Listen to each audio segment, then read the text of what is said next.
The awakening signal. The alarm systems of the Galactic Defense Fleet had never screamed this loudly before. Admiral Kes Vorthan's scaled hands moved swiftly across the command console as emergency lights bathed the bridge of his flagship in pulsing red. Around him, officers from a dozen different species worked frantically at their stations, their varied forms united in purpose despite their biological differences.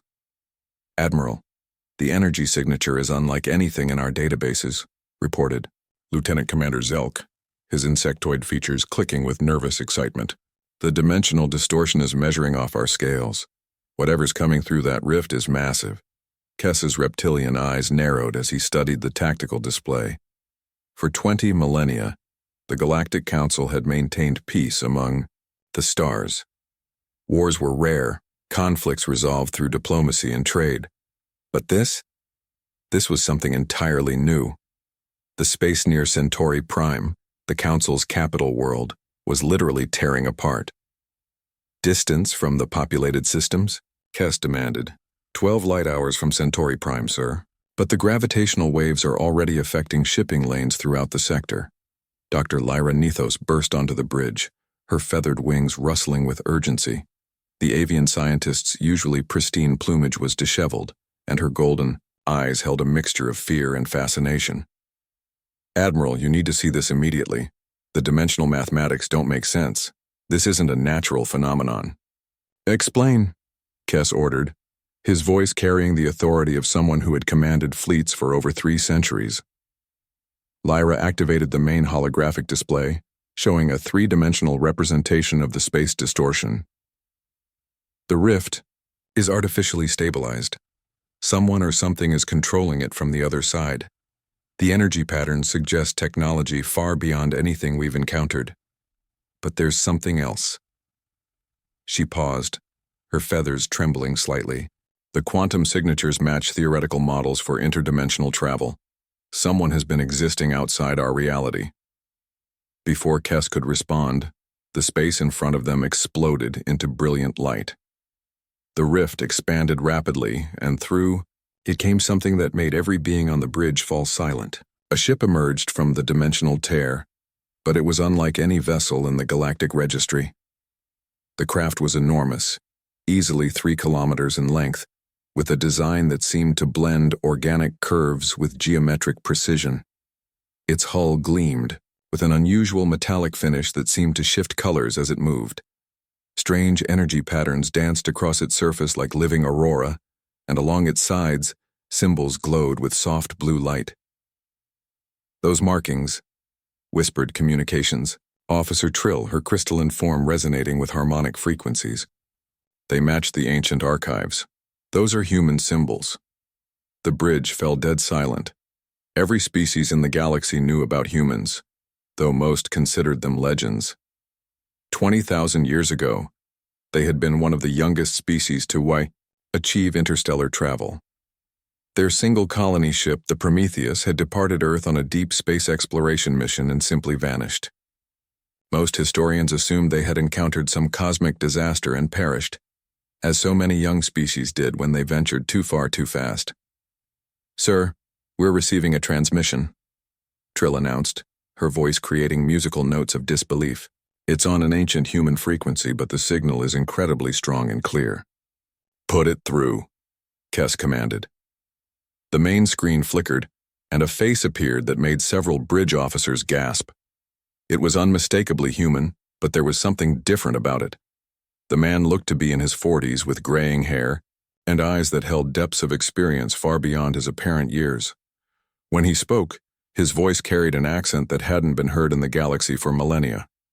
"This is Captain Marcus Stone of the exploration vessel Prometheus, calling any Galactic Council authority. We are requesting immediate clearance to dock. We carry urgent information about a threat to all known life in this dimensional space." Kes straightened in his command chair. Protocol dictated caution when dealing with unknown vessels, but something in the human's tone suggested desperate urgency. "Captain Stone, this is Admiral Kes Vorthan of the Galactic Defense Fleet. Your ship has been missing for 20,000 years. Explain your current status and the nature of this threat you mention." The human's expression grew grim. "Admiral, From our perspective, we've been gone for only 53 years. We've been trapped in a parallel dimensional space, fighting for survival against entities that consume reality itself. They're called the Void Swarm, and they're approximately 72 hours behind us. Dr. Lyra's feathers stood on end. Admiral, our long-range sensors are detecting anomalous readings from the direction the human ship emerged. Multiple signatures, approaching at significant velocity. Captain Stone's image leaned forward urgently. Admiral, you need to evacuate all civilian populations from the outer rim systems immediately. The Void Swarm doesn't just destroy ships or planets, they consume the very fabric of space-time. Where they pass, reality ceases to exist. That's impossible, Kess replied, though his training told him to listen carefully to any potential threat. Assessment. I wish it were, Admiral. We've spent 5 decades fighting them, watching them devour entire solar systems. We learned how to hide in dimensional pockets, how to strike and retreat, but we could never stop them permanently. When we detected that they had found a way to breach into this reality, we had no choice but to follow them and warn you. Another voice joined the transmission, this one belonging to a human female with short, dark hair and intense brown eyes. Admiral, this is Engineer Sophia Chen. Our ship carries technological upgrades developed during our dimensional exile. We've learned to manipulate space-time in ways that should be impossible. If you'll allow us to dock, we can share this technology with your defense forces. Kess looked around his bridge. Every officer was staring at him, waiting for his decision. First contact protocols existed for situations like this, but nothing in the regulations covered returned species bearing warnings of interdimensional threats. Dr. Nethos, what are your sensors telling you about their ship? Lyra's golden eyes were wide with scientific excitement. Admiral, the energy readings are extraordinary. Their vessel exists partially in our dimension and partially elsewhere. The technology required for such sustained dimensional phasing is centuries beyond our current capabilities. If they're telling the truth about fighting these entities for 50 years, they would have had to develop incredible advances just to survive. Sir, Lieutenant Commander Zelk interrupted, his mandibles clicking rapidly with agitation. Long-range sensors have confirmed multiple objects approaching from the same dimensional vector as the human ship. Whatever they are, they're big, and they're moving fast. Captain Stone's voice cut through the bridge chatter. Admiral, I'm transmitting our tactical data on the Void Swarm to your ship now. Study it quickly. You have perhaps 3 days before they reach your populated systems. After that, your choice will be simple. Fight with us or watch your civilization disappear into nothingness. The data transfer began immediately, and Dr. Lyra's equipment started processing the information. Within moments, her expression changed from curiosity to horror. Admiral, these readings. If they're accurate, these entities don't just destroy matter, they erase it from existence. The quantum signatures suggest they're creatures from the spaces between dimensions, and they feed on the boundary between realities. Kess made his decision. Captain Stone, you have permission to dock with our station. However, your ship will be escorted by our full defensive squadron, and your crew will submit to standard health and security screenings. Understood, Admiral. We welcome any precautions. Time is our enemy now, not distrust between our species. As the massive human ship moved toward the Galactic Council's primary space station, Kess activated fleet-wide communications. All defensive units, this is Admiral Vorthan. We are facing a potential extinction-level threat. Prepare for emergency protocols and await further orders. The docking process took 6 hours, during which time more disturbing data arrived from the Prometheus. The humans had documented the complete annihilation of 17 solar systems in their dimensional space, entire civilizations reduced to nothing more than empty void where space itself had been consumed. When Captain Stone and his senior staff finally walked onto the station, they moved with the controlled urgency of people who had lived too long, under the shadow of death. There were 12 humans in total, the last survivors of their species' exploration mission. Each one carried themselves with a quiet dignity that spoke of unimaginable hardships overcome. The council chamber had been hastily prepared for an emergency session. Representatives from all major galactic species were present, their varied forms creating a rainbow of biological diversity around the circular table. At the center, holographic displays showed the tactical data the humans had provided. Captain Stone stood before the assembly, his weathered hands clasped behind his back. Members of the Galactic Council, 53 years ago, our ship was pulled into a dimensional rift while exploring the Vega system. We found ourselves in a reality where space itself was under attack by entities that exist in the quantum foam between dimensions. He activated a holographic display showing the Void Swarm in action. The images were terrifying. Massive, writhing shapes of absolute darkness moved through space, and wherever they passed, stars winked out of existence. Not exploded, not collapsed, simply ceased to be. We spent the first decade just trying to understand what we were facing, Stone continued. The second decade learning how to fight them. The third decade discovering how to survive their attacks.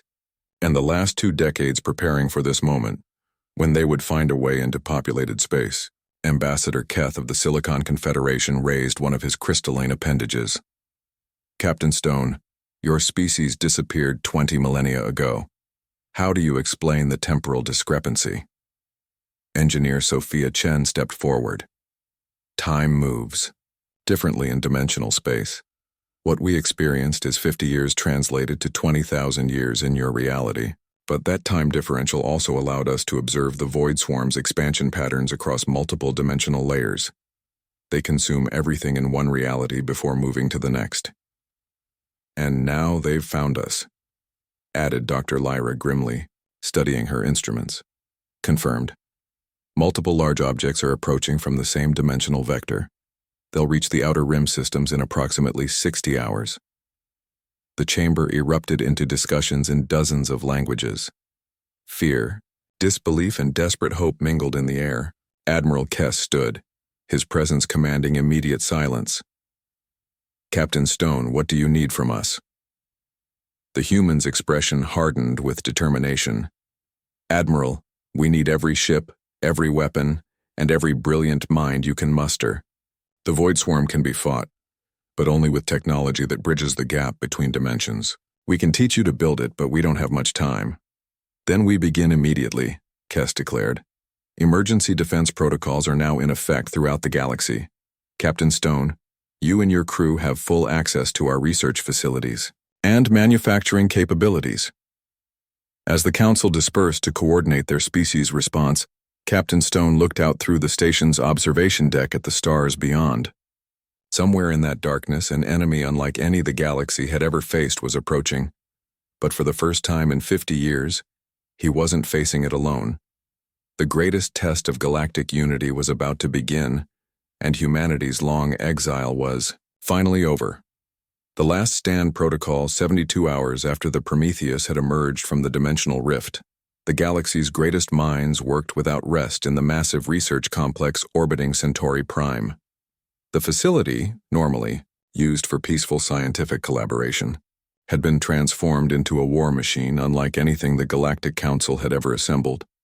Commander Jake Morrison stood before a holographic display showing the outer rim systems, his jaw clenched as red markers appeared across the star map. Each marker represented a colony that had gone silent in the past 6 hours, not destroyed, not conquered, simply erased from existence as if they had never been. The pattern is accelerating, he reported to the assembled military leaders. They're not just consuming individual worlds anymore. They're taking entire systems, including the stars themselves. General Thax Ironscale, the imposing leader of the Draconian Empire's military forces, growled deep in his throat. His species had never known defeat in 10,000 years of warfare, but this enemy challenged everything they understood about combat. How do we fight something that erases our weapons before they can fire? Sophia Chen looked up from her workstation, where she had been modifying Galactic Fleet weapon systems with human dimensional technology. Dark circles under her eyes spoke of sleepless nights, but her voice remained steady. The key is phase shifting. Our weapons into dimensional space for a split second before impact. The void entities exist primarily between dimensions, so we have to meet them where they live. Ambassador Zira Moonwhisper of the Ethereal Collective floated nearby, her translucent form shimmering with concern. The philosophical implications trouble me deeply. If these beings consume reality itself, are they truly alive in any sense we understand? Does it matter? Captain Stone replied grimly, joining the group after reviewing the latest tactical reports. Living or not, they're heading straight for the core worlds. Current projections show them reaching Centauri Prime in 18 hours. Dr. Lyra burst into the command center, her usually pristine feathers now completely disheveled from days of intensive research. "I've got it," she announced breathlessly. "The dimensional anchor theory works. We can create a stable barrier between dimensions, but it requires an enormous amount of power and a vessel capable of existing in multiple dimensional layers simultaneously." "The Prometheus," Sophia said immediately. "Our ship is the only one, designed for extended dimensional travel." "But Captain, you know what anchoring the dimensional barrier would mean?" Stone nodded slowly. The entire human crew had discussed this possibility during their long exile. To seal the rift permanently, the Prometheus would have to position itself at the dimensional nexus point and maintain the barrier from within the interdimensional space. It would mean exile forever, cutting themselves off from normal reality. To protect it, there has to be another way, Admiral Kess interjected. "Your species just returned to us after 20,000 years. We won't ask you to sacrifice yourselves again." "Admiral," Stone replied quietly, "my people didn't survive 50 years in dimensional hell to come home and watch the galaxy die. If the Prometheus protocol is our only option, then that's what we'll do." Before anyone could respond, alarms began screaming throughout the facility. Lieutenant Commander Zelk's voice echoed over the communication system. "All senior staff to the tactical center immediately. The void swarm has reached the middle rim. They're moving faster than projected." The tactical center's main display showed a horrifying sight. What had started as isolated disappearances was now an advancing wave of nothingness sweeping toward the galaxy's populated core. Entire sectors of space simply showed as black voids on the sensors. "How long until they reach the core worlds?" General Thax demanded. "At current speed, 12 hours, Zelk reported. "But sir, there's something else. We're detecting massive energy signatures from their formations.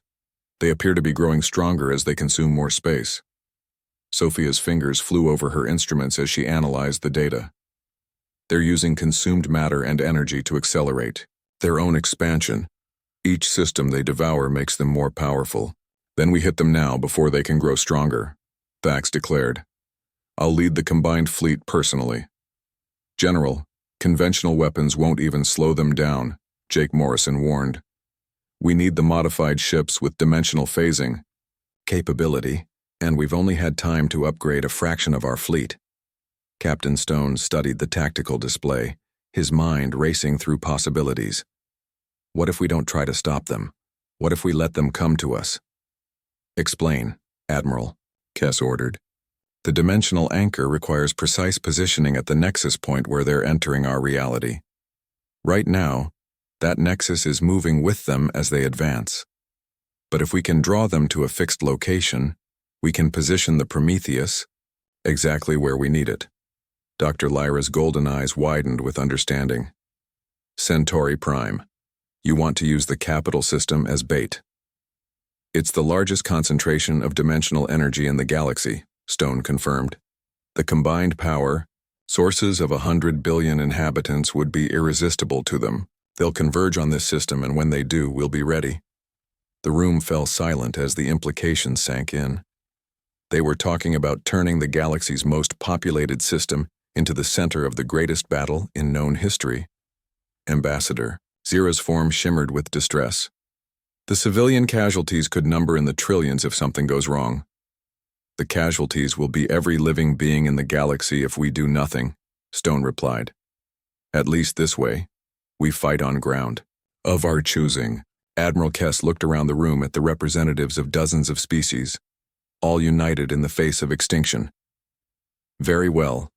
Begin immediate evacuation of all non-essential personnel from the Centauri system. All available ships are to be upgraded with dimensional phasing technology. We make our stand here." The next 10 hours passed in a blur of activity. Ships arrived from across the galaxy. their crews working frantically to install the human-designed dimensional weapons. The massive space stations around Centauri Prime were converted into fortress, platforms bristling with weapons that could fire into interdimensional space.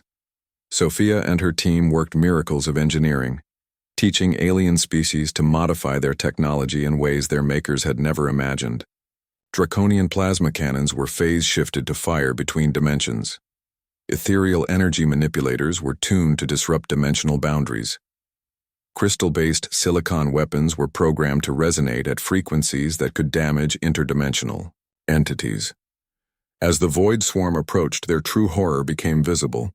They weren't ships or creatures in any conventional sense, they were wounds in reality itself, moving tears in the fabric of space that consumed everything they touched. Some were massive, larger than moons, while others swarmed in clouds of smaller, dimensional rifts. Fleet positions confirmed, Admiral Kess announced as the combined armada took formation around Centauri Prime. All ships report dimensional weapon systems online. Captain Stone stood on the bridge of the Prometheus looking out at the greatest gathering of military force in galactic history. Ships from every member species formed concentric defensive rings around the star system, their hulls gleaming with the modified weapons that were their only hope. Prometheus to all ships, he broadcast. Remember, fire in coordinated bursts. Don't waste shots on the smaller entities, focus on the large ones first, and whatever happens, don't let them reach the star. If they consume Centauri Prime's sun, the gravitational disruption will destroy every planet in the system. Contact in 60 seconds, reported Jake Morrison from his position at the tactical station. The Void Swarm emerged from hyperspace like a cancer spreading across the star field. Reality warped and twisted around them, and several smaller patrol ships simply ceased to exist as the dimensional distortions washed over them. All ships, open fire, Admiral Kess commanded. The battle that followed defied description. Weapons, designed by a dozen different species, modified with human dimensional technology, lanced out at enemies that existed only partially in normal space. Some shots missed entirely, passing through the void entities without effect. Others struck home, causing the dimensional tiers to writhe and contract.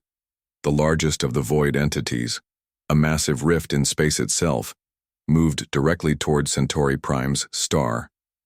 Dozens of ships concentrated their fire on it, but their weapons seemed insignificant against its enormous mass. "It's not working," General Thax reported grimly. "Our weapons are slowing them down, but we can't destroy them." Sophia's voice cut through the battle communications. "Captain, the dimensional anchor is ready, but you'll need to position the Prometheus directly between the largest entity and the star."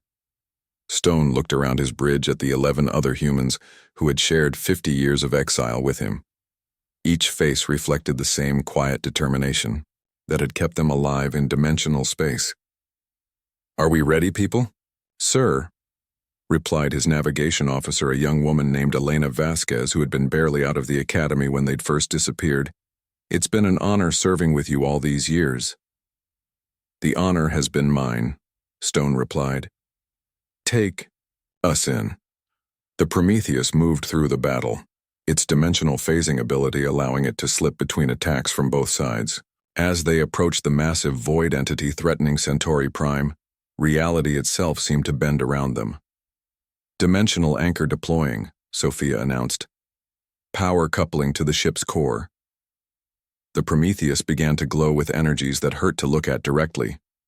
Around the ship, space itself crystallized into geometric patterns that extended in directions that normal physics couldn't explain. The void entity struck the dimensional barrier and recoiled. Its advance halted for the first time since entering normal space. But the strain on the Prometheus was enormous. Alarms screamed throughout the ship as systems overloaded under the dimensional stress. "Captain, we can hold the barrier, but not indefinitely," Sophia reported. "The power drain is beyond our ship's capacity to sustain." "How long?" Stone asked. "Maybe an hour, if we're lucky." Stone activated fleet communications. "All ships, this is Captain Stone. The dimensional anchor is holding, but we need you to destroy the void entities while they're trapped against our barrier. This is your chance, hit them with everything you have." The combined fleet responded with devastating precision. No longer able to phase between dimensions, the void entities became vulnerable to concentrated fire. One by one, the dimensional tiers began to collapse under the sustained assault. But the largest entity, the one held by the Prometheus's barrier, fought back with increasing desperation. Tentacles of pure nothingness lashed out from its center, and several ships that came too close simply vanished from existence. "Sir, the barrier is failing," Elena reported. "We're losing dimensional cohesion." Stone made his final decision. "Sophia, can you overload our dimensional drives? Channel all power through the barrier?" Sophia's eyes widened with understanding. "Yes, sir. But it would create a permanent dimensional seal. We'd be trapped in interdimensional space forever." "Captain, wait!" Admiral Kess's voice cut through the communication system. "There might be another way. What if we combine the power from all our ships? Link our reactors through subspace to boost your barrier?" Dr. Lyra's excited voice joined the conversation. "It could work. If every ship in the fleet channels power, through their modified weapon systems, we might be able to maintain the barrier without destroying the Prometheus. All ships, this is Admiral Kess. Prepare to channel maximum power to the Prometheus on my mark. This is our one chance to save both the galaxy and our human allies." Hundreds of ships throughout the system began redirecting their power. Energy, streams visible to the naked eye, connected every vessel to the Prometheus, creating a web of light that spanned the entire battle zone. The dimensional barrier blazed with renewed strength. The massive void entity, now completely trapped, began to collapse in on itself. One by one, the remaining smaller entities were pulled into the dimensional vortex, erased from existence, just as they had erased so many worlds. When the last void entity disappeared, the Prometheus slowly powered down its dimensional anchor. The ship was scarred and damaged, but intact. Around them, the combined fleet cheered in dozens of languages. Captain Stone slumped in his command chair, exhaustion overwhelming him. "Status report." "All void entities destroyed or dispersed," Jake Morrison reported. "The dimensional rift is sealed. Long-range sensors show no additional threats approaching." Admiral Kess's image appeared on the main screen, his reptilian features showing something that might have been a smile. "Captain Stone, on behalf of the Galactic Council, I want to thank you and your crew. You've saved not just our civilization but all reality as we know it."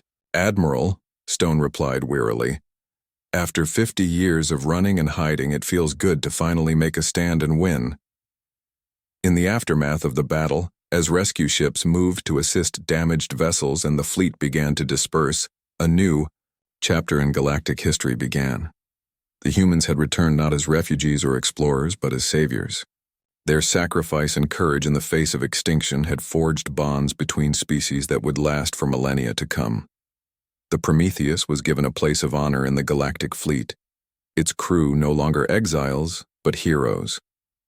And throughout the galaxy, the story spread of how humanity had faced the ultimate darkness and emerged victorious, proving once again that the human spirit could overcome any challenge.